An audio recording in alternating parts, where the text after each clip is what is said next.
So yeah, it's spooky. It's landscape because the first few pages I started to put up online, and I wanted the page to match the shape of the screen.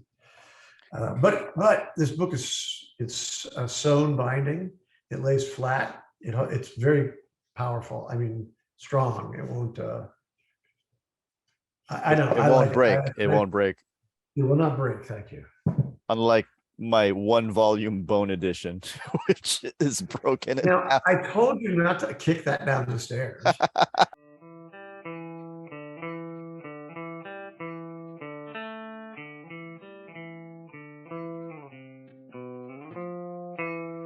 Welcome everyone to the Philippine International Comics Festival. I am with Jeff Smith, multiple Eisner and Harvey Award winner. How are you, Jeff? I'm doing well. I'm doing very good. How you doing, Duy? I'm doing all right. I'm doing all right. Of Good. course, we know you're probably best known for Bone, but you have 30 years at this point in self-publishing. So, Yep. Yeah, I don't know. It's crazy, but somebody's got to do it. What made you realize that you wanted to make comics? Oh, well, what I really wanted to do was make comic strips like in the newspaper. Yeah. Sort of like Bill Watterson with Calvin and Hobbes or Charles Schultz with Peanuts. But I tried. I made up batches of these little comic strips with the Bone characters, with Thorn and the Dragon, the Rat Creatures, and everything. Grandma Ben. But none of the newspaper syndicates were interested. They just felt like the mixture of the Karl Barks kind of cartoony characters with these monsters and human characters, just they didn't see why anybody would like that. So I happened into a comic book shop one day and kind of really noticed for the first time all these indie comics. Some of them were self-published, some of them were just published by little tiny publishers. So I saw Love and Rockets, I saw Cerebus, I saw The Tick, I saw 8 Ball by Dan Clowes. I mean, I saw all these comics that were not, mainstream superheroes. It wasn't Batman, it wasn't Superman. All those were there, and I like those too. But that's not what I'm interested in. What I'm interested in is telling my own stories, being like an author. And that's what I saw happening in comic shops in the late 80s and early 90s. And that's when I knew I wanted to do comic books. I just knew it right immediately. There is some kind of renaissance going on. The artists I saw working at Fantagraphics and doing self-published work were as good as any artist that have ever worked in the medium. And I thought, I want to be part of this. What do you think it said about the industry back then that they couldn't fathom the mixing of the genres?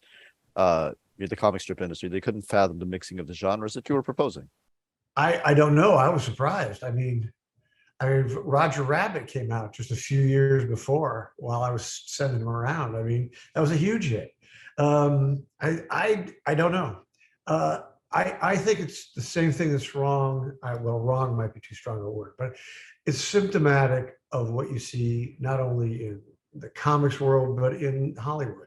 They only like what's already popular. You know what I mean? Everybody has to cover their butts. So case in point with Bone, once Bone was an international success, suddenly there's all sorts of people doing not necessarily stuff like Bone, but stuff that's not superheroes and kind of for all audiences. Bone is, of course, as you mentioned, kind of a mix between Karl Barks-like figures with the Bone cousins and more high fantasy, Lord of the Rings type stuff. Do you think it would have been easier to pitch Bone if, for example, you had pitched it after 2002 when the Lord of the Rings was, an Oscar-winning movie? Well, maybe. I do know that 10 years earlier, 1991, when I did start Bone, the Lord of the Rings, I loved it, but it was not cool. Fantasy was not cool. People actually had kind of gotten away from actual Tolkien, probably. That he was big in the 70s, 60s, and 70s. But in the 80s, fantasy became sort of rote, more like Dungeons and Dragons, more like quests where I shall find a dwarf and have a sword, and and they were just kind of corny. So when I started Bone, yeah, I did not want people to know it was a fantasy, and I kind of hid that element of it for, I don't know, a couple of years anyway, until finally Grandma Ben, pulls her sword out of hiding and says, "I was a queen of the valley," and then it was too late. Everybody already liked the comic by then, so they couldn't stop me. Everybody was too invested at that point. Yep. Yeah. I think also in the 80s, if I'm right, there was some kind of moral outrage against high fantasy. Yeah, well, I think it was because the high fantasy had become. I don't think there was outrage like you saw against the witches in Harry Potter. It was more like, which is separate from J.K. Rowling's other problems. The In the 80s, it was more like I was saying, it had become just a shallow trope to have a quest with an elf and a dwarf and a orc. You know what I mean? It had just become kind of lame. I wouldn't say there was any. I didn't feel like there was anybody who was like, "This is teaching our kids the wrong thing." Can you talk about? So you've already talked about what the comics industry was like as a fan back in the 80s, but what about when it was, from a business standpoint, from a creative standpoint, trying to break into that whole industry? What was that like for you? I approached it like with low expectations. I figured I did not think people that bought Batman or Spider-Man or X-Men were going to necessarily like my book. But I thought that people that read Love and Rockets or Sandman or Cerebus, or The Tick, there were books coming out that were pretty idiosyncratic. I believed that I had no hope that Bone would become the sensation that it did. I just thought maybe if I could get I know there are other people like me that will still, as an adult, watch and appreciate Looney Tunes or reads the kind of comics like the Fantagraphics was publishing, Love and Rockets, that kind of stuff. And I thought if those kind of cartoon heads I thought maybe they'll appreciate it. And so I just made sure I had enough of a plan in place that I could make enough money to pay my printing bill and have some left over to help pay the rent. That was it. This festival is promoting independent comics and self-published comics. What are the pitfalls that you think that people who are trying it out for the first time should try to avoid? Oh my goodness. Well, there's a lot of pitfalls. I've been doing this for 30 years and the industry has changed drastically. So I'm not exactly sure what the most up-to-date pitfalls that you have to watch out for are. I know that in some ways it's a little harder to do it now. In some ways it's a little easier to do it now. It's easier because there have been enough successes that you're not treated like an outside. You're not treated terribly. You're not radioactive. So that's good. But on the other hand, there's so many people doing the same kinds of books. The trick is to just be extremely original, true to yourself. Do what you want to do. Don't try to follow any kind of trend. And have a plan. Understand where the money comes from in the book market cycle, how often it comes out, and prepare yourself and make sure that you have a backup plan. So, and I did. It took a couple of years for Bone to get off the ground, and during those 2 years, I had a backup plan. I had another job, and I worked in animation. And that's all I can say is be prepared. Do your research. Read all the trade journals.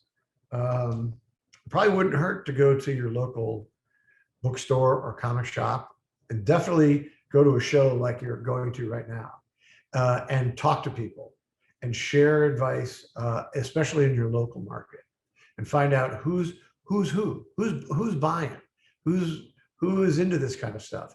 You guys, if you, one of the greatest things I discovered was going to comic book shows and hanging out with other people in your tribe, other cartoonists, because there are people, you know, who are right there and want to help. Most people want to help each other. Occasionally you'll meet a dick, but most of the time, most people want to help. And so that's the best idea. I love that one line that right there. Occasionally you'll meet a dick, but You will. um, Your own. even within the self-publishing landscape of the 1980s, though, in the 1990s, in the early 1990s, you did stand out because, like, a lot of the people doing self-publishing were doing things for mature audiences, as you mentioned, Love and Rockets, and even, you know, within the fringes of the mainstream. You're talking about, you know, I think you mentioned Sandman earlier, which is a big hit right now, but it was also for more mature audiences. Did you expect any sort of resistance at all by the fact that you were doing an all ages comic? I did expect resistance. I had gotten nothing but resistance from the newspaper market, and I assumed there'd be resistance in the comic book world too. There was a lot. There was some. I had haters. You have to deal with that, but I had a lot less resistance than I really thought I was going to get. And then there were magazines like Wizard. I don't. Do you guys know what that is? It was like glossy collectors, very very dedicated to Spider-Man and the X-Men and stuff like that. But they loved Bone. They loved me. I don't know why. That just. And then the Comics Journal, which was the exact opposite. That's where they were all. It was all about lonely outsider guys who never could get a date. They loved Bone. I don't know why. I think again it did appeal to that part of each one of us who's a comic book nerd, that we like humor and cartoons. I mean, at some level we do. So, and I wasn't really doing Bone as a kid's book. I was just doing what I liked about kids' books for adults. That's what I thought I was doing. I didn't realize after, you know, it took me 12 years to do the whole Bone story. And during that 12 years, you know, my male readers got married and started bringing their wives to comic book conventions, and then pretty soon they had kids. Then they were reading them to their kids. So it just kind of happened organically. I'm on at least a third generation of Bone readers now. Does that say anything about the fact that you can never really predict who your audience is going to be? You probably, I wouldn't have predicted my audience, not in a million years. When Scholastic called and wanted to launch their, it's a huge multinational children's publisher, and they wanted to launch a graphic novel imprint with Bone. And I was like, really? I said, you know, it's a comic book, right? And they were like, yeah, we get it. We want to do it. And they did it. And I'll be damned. I can't believe it. It worked. I'm so glad you introduced Wizard in this interview to everyone, because when you asked me if I knew what that is, I was going to be like, oh yeah, of course, everybody knows what Wizard is. And then I realized this new generation probably doesn't know what Wizard is. Yeah, no. It was how we knew what to read at the time before the internet. There were a lot more trade journals back in the 90s and 2000s. So, you know, talked about, it was really fun though, because Wizard, even though they were much more focused on, you know, Todd McFarlane and Spawn and all that stuff, they still treated cartoonists like kind of like sports stars or something. You know, it was a glossy magazine. They were, you know, they had lots of pictures.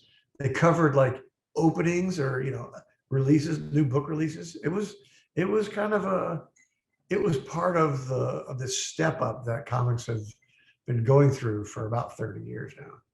Can you talk about the 7 issues of Bone that were published by Image? Like what? Yes. The issues themselves, I mean, if you read Bone from page 1 till the end, you would never be able to identify which ones were done at Image. There was no change in the actual flavor or intent of the story. But the deal was, I had recently had a big falling out with a lot of the other self-publishers. There was a group of us that were pretty tight, but Dave Sim and I, who were kind of like unofficially like the leaders of this movement, we had a little falling out. And not long after that, maybe 6 months, I don't think it was the whole year, the industry went into like a collapse. There was a bust of all these like images. All these companies were like doing chase covers, holographic covers, and Death of Superman. you had to order like 50 copies of the next issue to get this one cardboard cover that had glossy boobs on it or something. So I'm being smart ass about that. But there was also like cards, there's trading cards, there was a real big speculator bubble that just blew up in the mid 90s. And I mean, retailers and people liked my book, but they didn't like my book as much as they liked Image or DC or Marvel. So I wasn't getting paid. And I had been working directly with many, many retailers across the country. So when the market went bust, it was like a story of like out of the 1930s here, where a lot of my money just poof, gone. And but you know who was still getting paid was Image. And I had a bunch of friends over there because there was similarities between Image Comics and self-publishers, because ultimately they were self-publishers. Not all their ethos were exactly the same, but we were friends. So I called up some of the people I knew over there, Jim Valentino. And I said, hey, what do you think if we brought Bone under the Image umbrella? And they were like, absolutely, no problem. We knew it was going to be temporary. Basically, it was like a franchise. They put the Image logo on the cover of my book. They didn't have the slightest interest in what comics I made, because they didn't do it to each other either. I mean, Rod Liefeld had no say on Todd McFarlane's comics. So that's the way it was. Basically, retailers were paying Image, so that meant I could get my money. And that situation lasted for about a year. So it was pretty cool how you managed to like get out of that. Did it throw off your whole financial plan that you were mentioning earlier? No, getting out of it? No. Then things were kind of back. Like I kept my main plan was the graphic novels, even though nobody else was really thinking about it, except maybe Neil Gaiman. Weren't too many people thinking about graphic novels. Oh, and Frank Miller. Yeah. Like the three of us, graphic novels was the goal. So I didn't take my graphic novels, my trade paperbacks over to Image. They stayed at Cartoon Books. So I just needed help, and Image was very gracious and provided me with protection, and so I could still get my money, because otherwise retailers couldn't afford to pay me as an independent like guy. It's scary, huh? It's so crazy to think that there was a time, even in the early 90s, when people weren't thinking of in terms of graphic novels. Oh yeah, no. In fact, in the mid 90s, I was kind of getting shit from Wizard Magazine for doing graphic novels, because Bone #1 was worth, I don't know, hundreds of dollars, and I was putting out little, I can't remember if it was like $10 or $12. I don't remember, but a little $12 paperback that had Bone #1 through 6 in it. And the next issue of Wizard, if it was like 300 in the issue before that, it was like 150 all of a sudden. So I called up somebody at Wizard. I said, what the fuck, man? You can't, what happened? Why did I just drop half in value? They said, because you're ruining the market. Retailers make their money, and Wizard had a whole big collector's guide in the back that had price guides.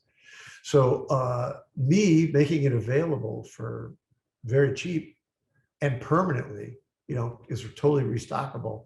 That was a concept that was made a lot of people angry. I got a lot of pushback and a lot of anger for doing that.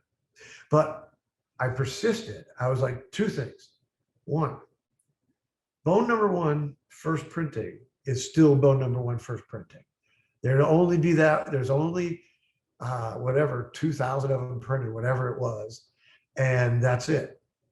And the two, your profit margin on my $12 paperback is way higher than you get on a new issue of any comic book, and you can restock it when it sells out.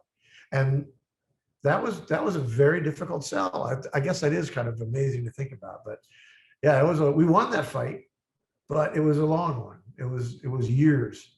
It wasn't really until it was late 90s, early 2000s before it was pretty much just graphic novels were accepted and libraries were stocking them. All that happened in the 2000s, really. It's better for the readers too. I mean, I feel like that is emblematic of a lot of the 90s debate between collectors and readers. Well, it keeps the work in print. I mean, nowadays we're in a golden age of access digitally or in beautiful deluxe collections. But when I was a kid, or even in the 90s, you couldn't really read whole runs of Dick Tracy. I get you could do Popeye. I was going to say Popeye, but you couldn't do Pogo. I mean, these are strips that are just near and dear to my heart, and I had they were my favorites. And I used to go to the OSU University stacks, the library stacks, and look at microfiche, and go get the newspapers out, and I would just go straight to the comics page, and I'd read, Dick Tracy, Alley-oop, Pogo, Popeye from the 20s and 30s. It was kind of a fun way to do it, but it's way better to just go buy a nice book. Same. And people currently can make money still on their, you write bone number one page, the very first page I ever draw, I still make money on that to this day. Really? That, you know what I mean? Whereas prior to that, you got paid whatever your page rate was, and that was it. Yeah. That was it. Sometimes I miss the thrill of hunting for back issues, but at the same time, it's just like, if I can get it digitally, I can get a bunch of back issues all at once. So what's... And they don't take up an embarrassing amount of your house. What kept you like going through all of the challenges in those 12 years? What kept you going? Like, how does an independent artist stay motivated? Well, I had a very good, very, very good support system. My wife, Vijaya, was my business partner from day one, was always supportive, always whenever we were in trouble, like when the market imploded, we were able to put our heads together and work on it. I've also always had two or three assistants. Two of them have been with me for 25 years. So I've always had a very good support system. But truly what kept me going was the story. I wanted to finish it. I didn't know how many issues it would take me in the beginning or how many years. But I could always tell, like, okay, I think I'm at the middle now. And now I'm at the 3/4 part or whatever. And I always wanted to keep going. There were times when we had problems, one of which I mentioned. But I remember in the early 2000s, we were in a bad spot for multiple reasons. One of which was we were trying to publish some other people, and they backed out on us without warning. And we were left holding we were juggling a lot of balls, and it was not good. And I didn't know if we were I actually wondered one night, am I going to be able to finish Bone? Because we're so close to the edge right here that I don't know if we can keep going. Shortly thereafter, I got a call from the American Library Association. They wanted to have they wanted to have their opening conversation about graphic novels, and they were going to invite me, Neil Gaiman, Colleen Doran, and Art Spiegelman, all to come speak to the librarians, because graphic novels had reached a point where that was the topic of 2002. So we went there. We were all like out in the hallway, kind of going, "All right, this is our big chance, man. We got to convince these guys that these are real books, that they're literature." And we got up there. We all one at a time went up there, and they didn't need any convincing. They knew exactly what this was. This was reading, and what they wanted was to know was, when are we going to make more of them? That's what they wanted. They wanted more books.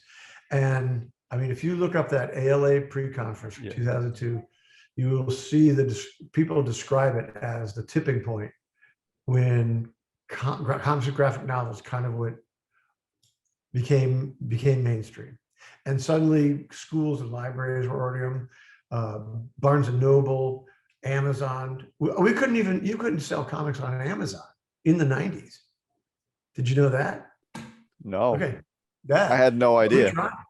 No, I wanted to be on Amazon so freaking bad, but they wouldn't let me do it. They wouldn't do it. So before we go on to the next section, I did find an old interview with you and James Robinson from Hero Illustrated from 1994. Wow. That kind of leads into what you were saying. And you said this, something that you alluded to earlier, James, was the youth of the medium. Everyone in comics, everyone who reads them, everyone who works with them wants comics to be accepted by the mainstream. Everybody wants this to be an accepted art form. But there are things that are going to come with this acceptance that I think about sometimes. There are movie critics. There will be more and more comic book critics. You will be able to take courses. You'll be able to major in comic books. Right now, there's nothing for any of us who are professionally involved in this business to take. I believe a lot of the big money corporations have smelled comics and they're going to get involved. I don't know what's going to happen, but eventually, if they think there's money to be made, they'll get the mainstream buying them. We're under the radar right now. We're very subversive. We can do a lot of things. I'm not saying that's good or bad. I'm just saying we're going to be giving up something. All these years later, what is it that you think comics have given up? Wow, I sounded pretty smart there.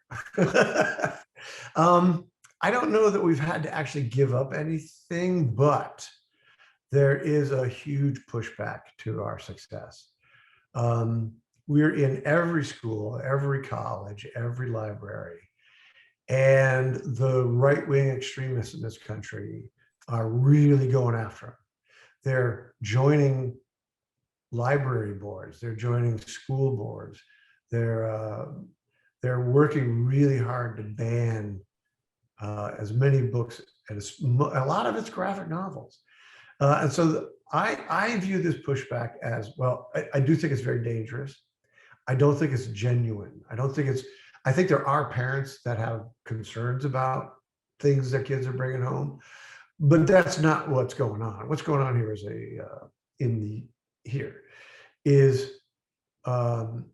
it's a programmed, they're all using the same manuscript. They're all saying the exact same things, pointing out the exact same panels.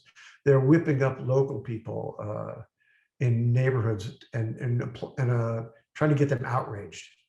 So I think, while on the one hand, I think that's a sign of how successful we've become, that there's this much pushback. But I do think it's dangerous, and it's scary. It's almost like back during the seduction of the innocent phase. Bone being on banned books list is like one of the most ridiculous things I've ever seen. Everybody that I've ever talked to says that. So whatever it is that people see, that's up to them. Of course, I've said that before. Like, I don't know what they're saying is like. There's people saying there's violence. Well, I mean, the Bones run away from every conflict. You know what I mean? It's I mean, there's scary stuff in it, but it's a story. Stories have scary stuff in them. There is, Smiley Bone kind of has like a Groucho Marx cigar. So that's a tobacco infringement. He's not a character to emulate. Yeah, exactly. That's what I say. Yeah. Foghorn and Thorn don't smoke, they don't drink. So there you go. Bone, of course, is your love letter to Karl Barks and to Tolkien, to Lord of the Rings. And your works after that, I'm thinking about both Rassel and Tukey, are both very heavily research intensive. So how does the additional bit of research, whether or not for the different subject matters, how does that affect your process, your creative process? Well, I did do a lot of research for Bone. It's slightly different, I guess, but not really. For Bone, the research I had to do was, medieval technology, a kind of pre-industrial. In the beginning, I was just, when I had Grandma Ben's have a cow cart, I just drew kind of a Fred Flintstone cow cart. But shortly after that, I decided I want to really know what a ox cart looks like, and I want to know how it works, how the yoke connects, and all that. And I started doing that with all the technology very, very early on in Bone, so to keep that right. I also had to do an enormous amount of research on mythology and how hero stories work, the Joseph Campbell's cycles, which I don't know if people have. I mean, people kind of think that's some kind of shorthand for, oh, you can just, here's how you write a story. It's not like that at all. It's like taking a master college course, a master's degree, if you really, really follow it. So there was a lot of research into mythology and storytelling. With Rassel, it was more about, I wanted to understand physics, because as a science fiction geek, I like hard science fiction. I like Asimov and Clarke. I just wish their characters were a little less two-dimensional. So that's my goal, though, is I wanted to do a real character-driven story. So I made it a noir kind of hard-boiled story. But I wanted the parallel universes to work. And that was an incredible amount of research. It led me somehow to Tesla, which also added this whole conspiracy theory level to the whole thing, which was just a ball. I mean, I think they're conspiracy theories. I don't think they're real. So, but they're still fun. I apologize for not realizing about the amount of research that you did in Bone, but I feel like that's because it was so immersive and so, like, it just felt so organic. Yes. That's why I was admitting that it's different, because with Tukey also, without the research, there wouldn't be the story. I mean, it takes place 2 million years ago, when multiple species of humans all still existed. Earlier versions of hominids, like the famous Lucy, her species was still alive at the 2 million year BCE point. The one difference is that our direct ancestor, Homo erectus, could control fire and ate cooked food. So that was to be, what's happening right there? What's going on? That's our story. And I've never seen a story about that moment, ever. To my knowledge, no story's ever been written about that point, where we had fire and other humans at the same time. So that research was brutally important to have. Right. So your latest work, Tukey. So here's Tukey. Right, I'll show it. Okay. No, you got it. You're holding it. Well, my background is messing it up. So. Oh, Yeah. oh wow. So yeah, it's Tukey. It's landscape, because the first few pages I started to put up online, and I wanted the page to match the shape of the screen. But this book it's a sewn binding. It lays flat. It's very powerful. I mean, strong. It won't. I don't. It won't break. It won't break. It will not break. Thank you. Unlike my 1-volume Bone edition, which is broken in half. I told you not to kick that down the stairs. It is the 1-volume Bone edition, everyone, is this big. So be careful I got reading that one too. There we go. That's wonderful. This also lays flat and doesn't break. Although, if you read it a lot, it'll eventually go. Now, So yeah. Huh? what happened there was I bought it, I read the whole thing. I was living in the US. I mailed it to my nephew because I said, you have to read this.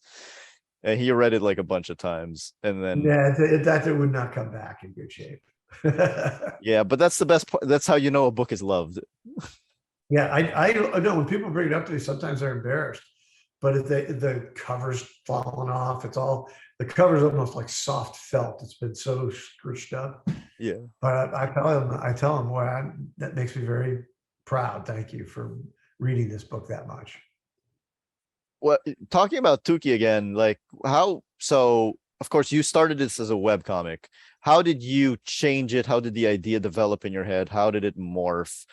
So I think what I'm asking in relation to this festival is how open should cartoonists and writers and artists be to their ideas changing from what they initially imagined? Well, if you're a self-publisher, you can do it. I mean, I did a book for DC and I wanted to make some changes, and I wanted to make a bunch of changes because that's how I do everything. I go, once I read it, I go, oh, it'd be so much better if that hand was better, or if he said this instead. And DC that's just not how they work. I mean, they did agree. I had to pare down my expectations. I could only do like a few really important changes, and they let me make them for the collected trade book. But if you self-publish, it's all yours, man. If you want to fix it, fix it. Generally speaking, well, with Tuki, I'll say specifically with Tuki, we tried to, after we had done, I don't know, 50 pages, or we had enough to do at least 2 or 3 comic books. We published them in comic book form. And when I read them, because I'd done them a couple pages at a time and thrown them up on the web, I didn't feel like they smoothly went into each other. So when you have them page after page, it didn't work. It was stop and start. And that wasn't good enough for me. So that's one thing. Second thing was I was doing a little bit straight ahead, where I kind of had my idea that, he was a loner. He was going to meet this weird old like prophet from another species. And then he was going to meet a couple of kids that were Homo erectus, little kids that are homeless and lost. But other than that, I didn't think it through at all. And I just got through the kids, and all of a sudden the kids were so compelling, and what them being there was causing this reaction from Tuki, that I was like, okay, I know what this story is now, and I need to start over. So I just stopped the web comic, and it took a couple of years. During the meantime, I started up Cartoon Crossroads Columbus in Ohio. It's a cartoon festival. We've been doing it for about 8 years now. But then after I got that up and going, I got back to Tuki, and especially when the pandemic hit, I'd been thinking about Tuki for a long time, and I kind of knew what I wanted to do, and I just figured it out. And I was like, I got it. I know what it is now. And then somebody talked us into doing it on Kickstarter. That was a train wreck when it comes to how much work it was. But it was financially, it was a huge success. But boy, that was hard. That was really hard. You met your target in like 3 hours. 9 minutes. 9 minutes. Wow. We met our target in 9 minutes. Yeah, that was pretty cool. So that was good, and we did 2 books at once. So everybody got 2 books. So the first 2 books went out, and what else? Had nice little prints in them too, like this one. Oh yeah. Well, yeah, that Kickstarter, everybody knows that. It comes with like levels, try to get you to pledge a little extra. Let's talk about that for a little bit. So, you've been in self-publishing for 30 years. What is the difference that Kickstarter gives you versus what, self-publishing on your own platform, on your own devices? Yeah, for sure. One thing it does is it puts you in direct contact with your readers for complete. In fact, the whole time the Kickstarter lasted about a month or something. The whole time the people are asking questions, and me and Vijaya and Tom and Kathleen our cartoon book staff, were answering. You had to answer every question because it's really your readers, your customers. So that was exciting, actually. With the normal book route, we send it to a distributor. They put it in their catalog. We send the printed books to the distributor. They send them out to warehouses across the country, and then it goes to the retailers, and then retailers sell them to the end customer. So there's two people in between me and my readers. This was just straight at it. So also, as I recall, when we talked to Diamond comics distributors, we said, hey, got a new book. It's called Tukey. It's going to be the beginning of a new series. And they just didn't have any faith in it at all. They didn't think it would sell. They didn't have any faith in your book? Yeah, none. That's crazy. Oh yeah, no, they thought, I think less than 500 copies for the whole country and probably Canada or something. And we were like, dude, we were a little surprised at that. But, what their algorithm is, I don't know. But that's when we went to Kickstarter and we sold, I don't know, 6,000 books. So that was great.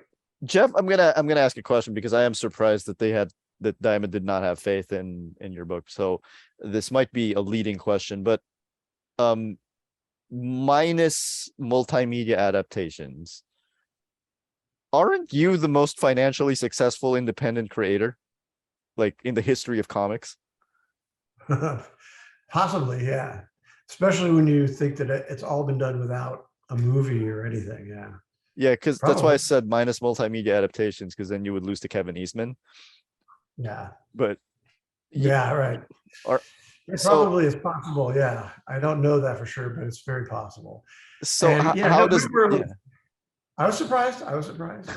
And now it's the first book one that is now in its third printing. It just came out right before last Christmas. So the third printing. This just went back to press today. We just sent this back to the printer today for a second printing, and this just came out in July.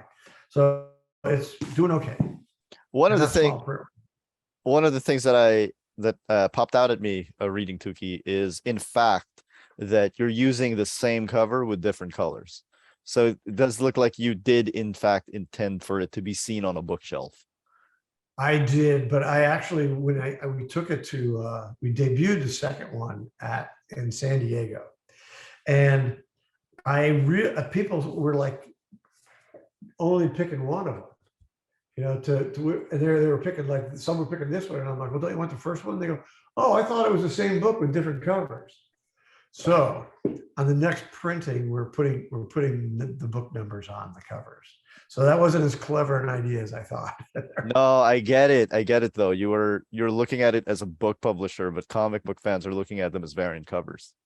Yeah, exactly. Wow, that's a revelation. It was for me. I was like, oh, I hope that hasn't cost us too much.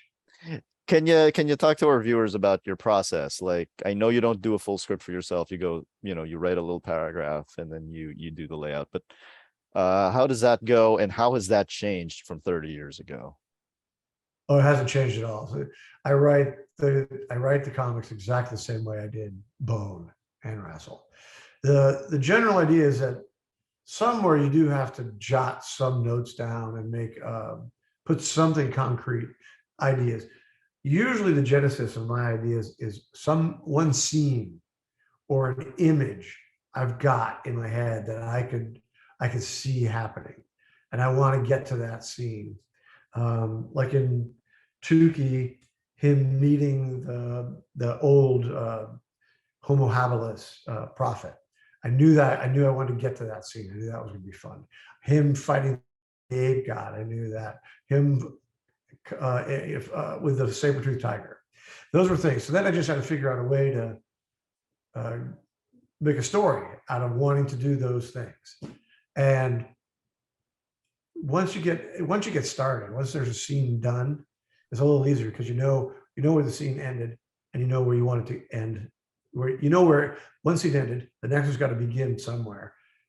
related to that. And then, you just have to figure out what that ending is. And then you fill it in.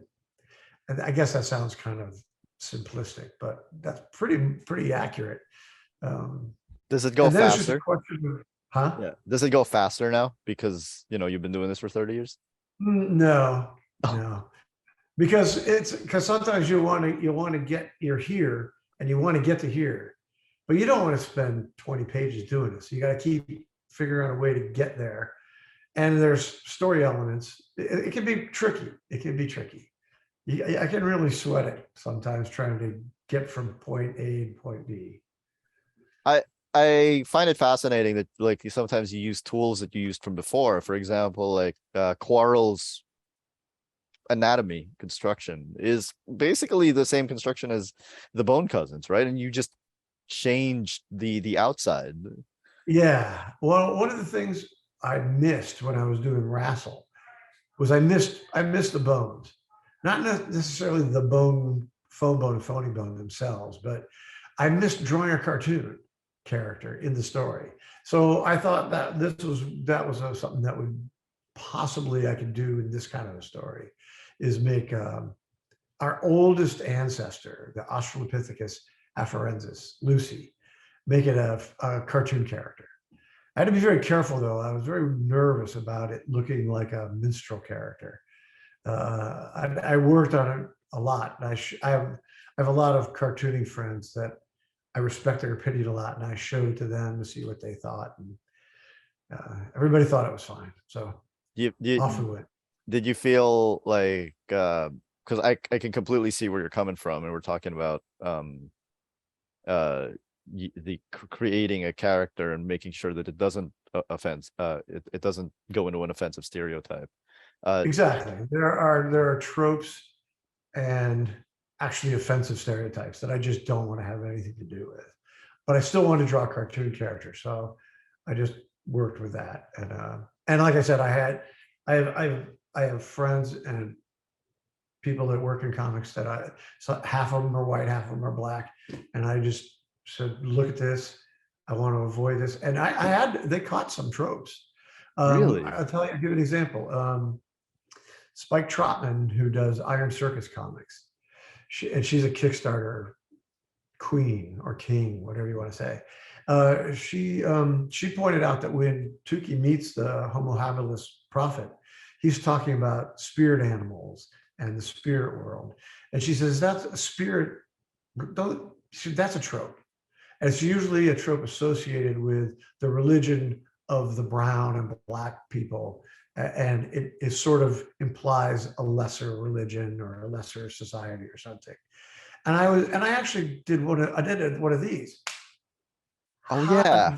It's such an obvious trope. How did I not see that?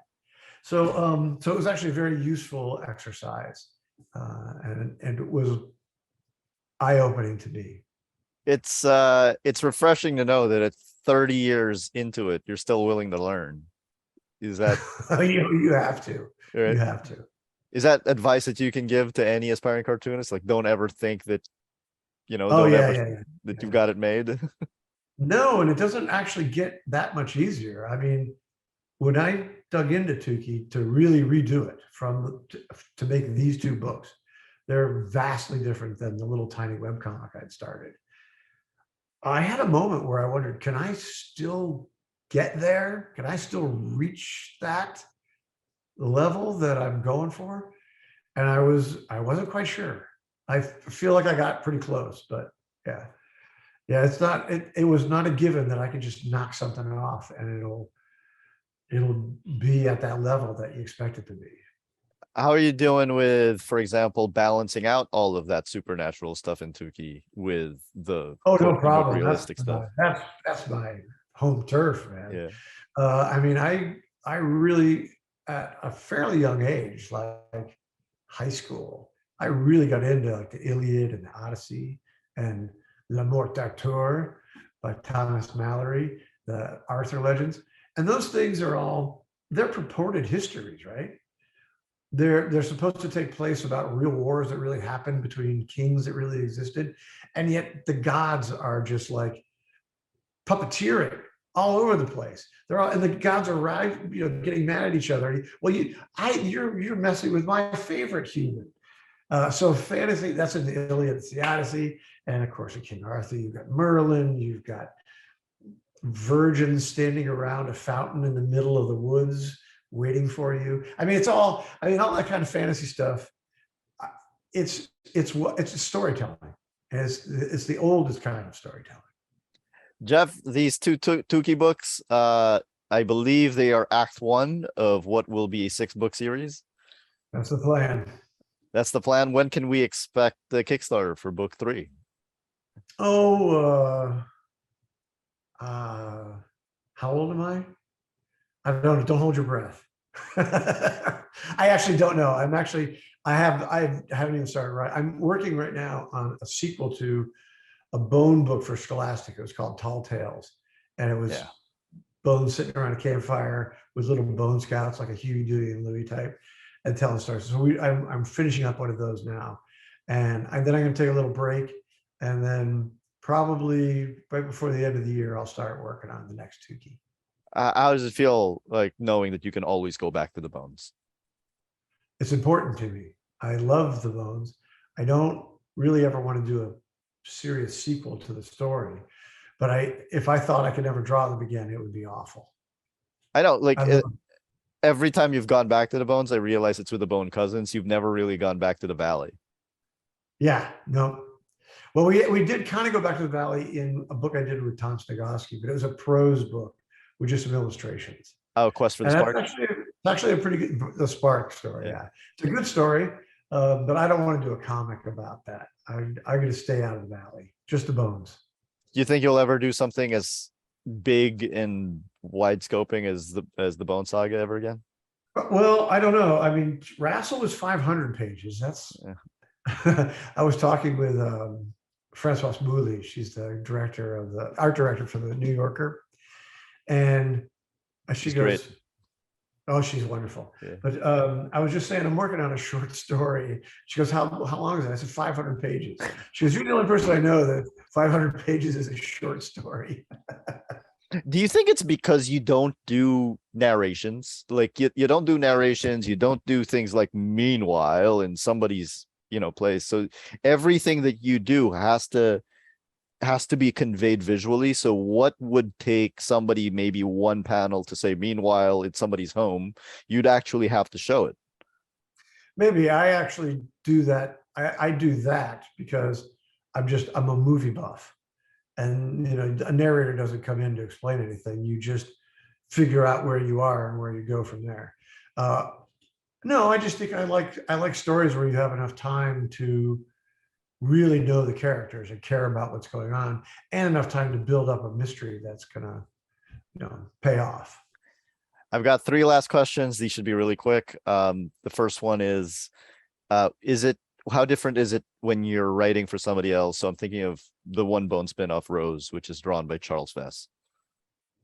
That was wonderful. That was great because Charles is an amazing artist. And he didn't always follow I actually draw like layouts. That's my scripts are layouts. And he followed them unless he had a better idea. And then they were better. So it was great. I think that book turned out terrific. I always liked how it was in a completely different style from the rest of the Bone series, and yet it still feels like I do too. In fact, there was a while Vijay and I were contemplating, because I think we took a pause after book 6. I don't remember the comic book number. It was somewhere, I know, but it was after book 6 to work on the Nickelodeon version of the Bone movie. But that was really dragging his feet. So I started the Rose thing, and we did Rose. I actually thought right at the end of book 6, you find out who Rose's sister is in the story. Sorry, no spoiler in case you haven't read it. And I thought, well, maybe that should actually be Bone 7. And you know what I mean? And actually, even though it's a different style, but then in the end, we decided to just make it a prequel and not do that. Speaking of Charles, so how did you feel when you saw Grandma Ben in the last issue of Sandman? I loved it, of course. It was great. And I think Phone Bone and the Dragon show up in the big giant. There's a big marketplace out in the woods. They're in somewhere in one of the corners.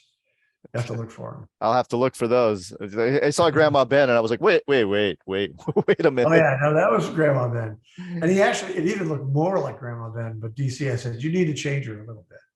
Oh, okay. For liability sake. Yeah, but I mean, I mean, they could have just called me. I'm like, hell yes. Change her so she looks less like Popeye. Which leads me, because you mentioned the Nickelodeon show, the Nickelodeon movie, and so might be a thorny question. Are we expecting Bone the show to find a new home now that Netflix has kind of imploded? They're all imploding. It seems like Yeah. I don't know what's going on.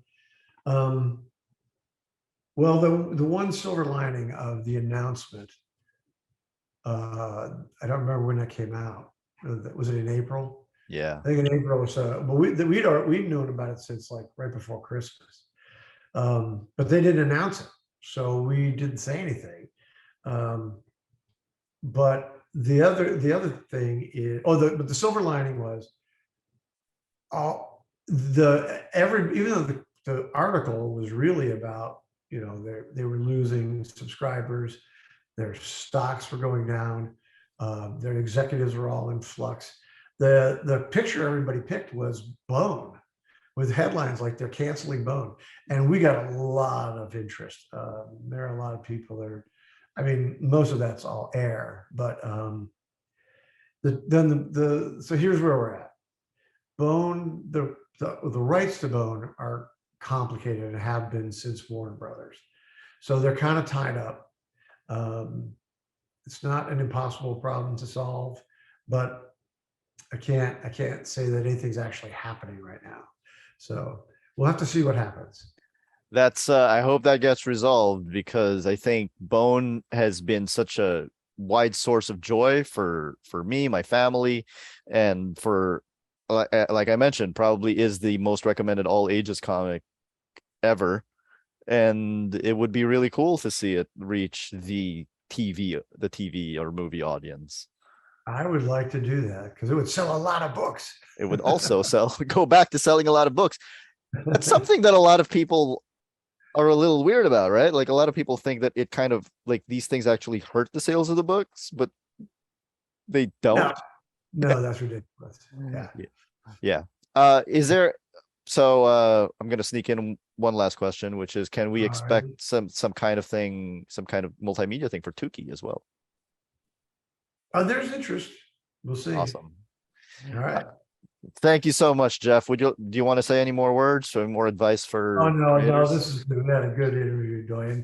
Hey, and this was fun last year too, as well. I remember. Thank you so much, Jeff. All right, brother. Take care. Have a good show.